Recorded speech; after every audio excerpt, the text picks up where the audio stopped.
Hey everybody, Hi. Dr. Roy here, And Dr. Marco. and welcome back to RightHab. Today we want to talk a little bit about the shoulder and the neck and how they play a role together.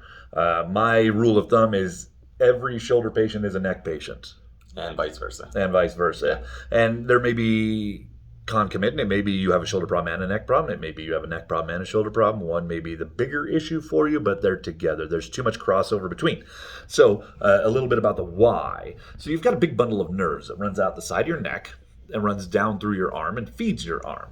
Problems in the neck can radiate down the arm. Mm-hmm. Anything that basically goes further than here on the arm, especially if it's running down the arm, your neck is involved. At least your nerves are involved. So we need to assess the neck as part of our shoulder program. And you're going to get patients that ask, why are you working on my neck when it's my shoulder? Well, you're going to explain to them. If they're asking that, you haven't explained. Involve your patient in their care. Number one, it's the right thing to do.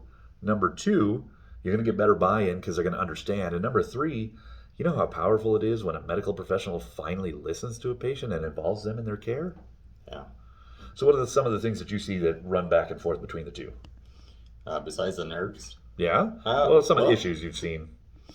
Well, a lot of the issues are joint restrictions at the neck, where one side just feels a little bit tighter than the other, or it's not moving as well. Yeah. I don't want to use certain words, right? Yeah. We always have to be careful with what we say because we're programmed one way and we deprogram that. But even sometimes, that those first initial segments of the thoracic spine where the ribs start to come out because the nerves do kind of do some crossover with that first rib. That brachial plexus, it's a whole spider web up there between the shoulders. Actually, Marco recently was fighting this off himself, and even Marco, I had to have an argument with him that it wasn't his shoulder that was his problem, it was his neck. So quick and easy, dirty trick you can use. If you have a problem raising your arm,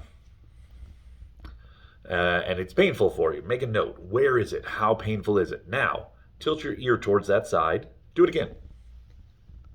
Is it any different?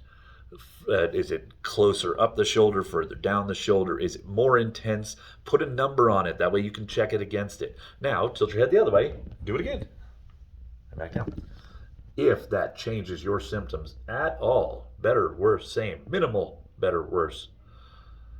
The only thing that spans the distance from his neck down to where his shoulder pain is that nervous system. So we know that's involved. It may not be the only thing, but we know it's involved. And if you don't take care of it, you won't do a good job for your patients.